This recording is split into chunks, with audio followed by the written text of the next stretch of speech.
Dahan-dahan lang. Huwag kang magmadali. At saka alam mo, habang tumatagal, mas sumasarap. Kaya huwag mong titigilan ang pagbayo.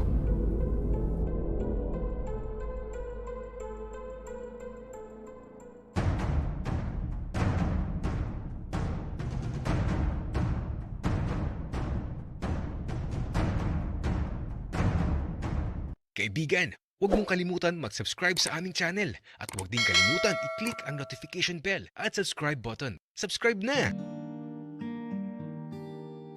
Totoo ba talagang one great love?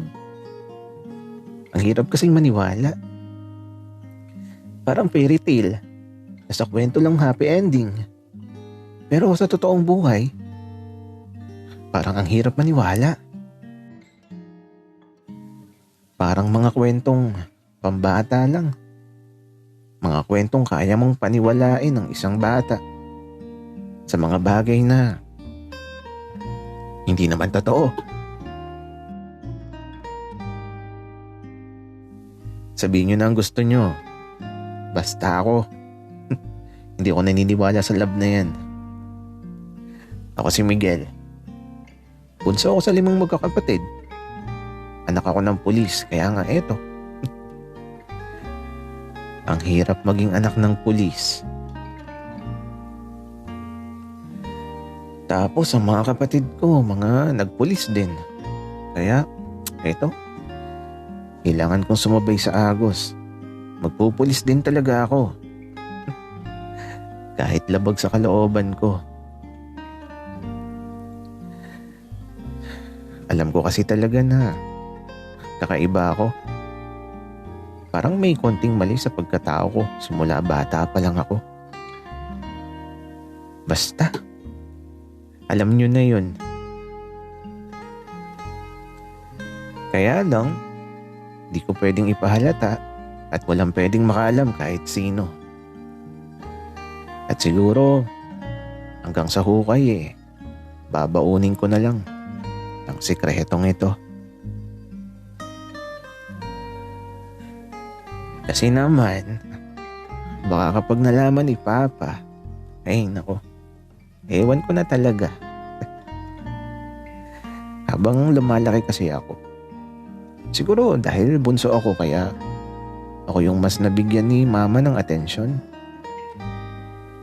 Ako yung laging kasama ni Mama sa mga parlor. Ako yung tinatanong niya kung bagay daw sa kanya yung gupit niya. Pati mga kulay ng kuko niya. Pati nga sa mga makeup ni Mama. Ako yung tinatanong niya kung bagay sa kanya yung lipstick niya. Kasi sabi ni Mama, dapat daw lagi siyang maganda. Kasi yung papa ko, nako, napakababaero. Maraming beses na siyang nahuli ni Mama. Kaya ayokong maniwala sa love na yan eh. Puro away lang talaga. Kagaya ni Mama at Papa. Away bati.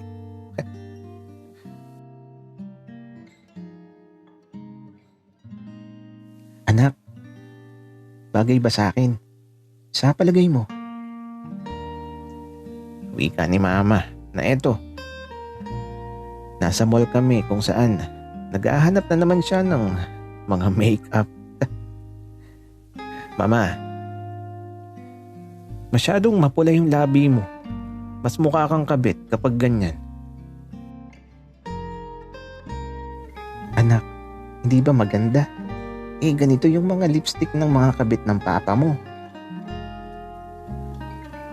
Mama, alam mo, maghiwalay na lang kayo ni Papa. Bakit naman anak? Mama, bulag ka ba? Kasi naman, ilan na ba yung sinugod mo na kabit ni Papa? Anak, ganyan talaga ang pagmamahal. Dapat ipaglaban mo. At huwag mong hahayaan na makawala. Mama, grabe. Ayoko na lang magmahal kung ganyan. Anak, alam mo, kaysa pinapagalitan mo ako, pumili ka ng makeup na gusto mo. Dali na. Alo? Mama, hindi ko kailangan yan. Anak naman, mama mo ko, kaya alam ko ang mga gusto mo. Mama, nagkakamali ka. Anak, alam mo, huwag ka nang maarte. Halika nga dito. Subukan mo tong lip balm nila. Para naman, hindi laging dry ang labi mo. Mama, ayoko. Anak, subukan mo na. Ikaw talaga, nahihiya ka pa. At eto na nga, dahil ang kulit ni Mama, wala na akong nagawa. Siya pa yung naglagay ng lip balm sa labi ko. At nung humarap ako sa salamin,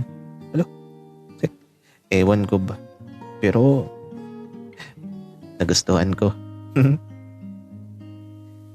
Anak, bagay na bagay sa'yo. O siya, tara na. Kumuha na ako ng isa niyan para sa'yo. Ay, nako, Mama. Bahala ka nga. Wika ako. Pero ang totoo, nagustuhan ko talaga. Medyo nagpink ang labi ko. Anak, sigurado ka ba na gusto mo din na maging pulis? Kagaya ng papa mo at mga kapatid mo. Mama, sigurado na ako. Wika ako. Pero ang totoo, sinabihan ako ni Papa na magpulis ako. Kaya, eto, sunod lang sa utos. Nakakatakot si Papa eh. Anak, kapag di mo kinaya ang pagpupulis, sabihin mo lang sa akin para makausap ko ang Papa mo.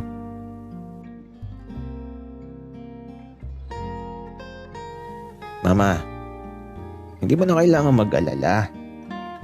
Kakayanin ko yun. Tsaka, Mama, bukas pag alis ko, mag-iingat ka palagi.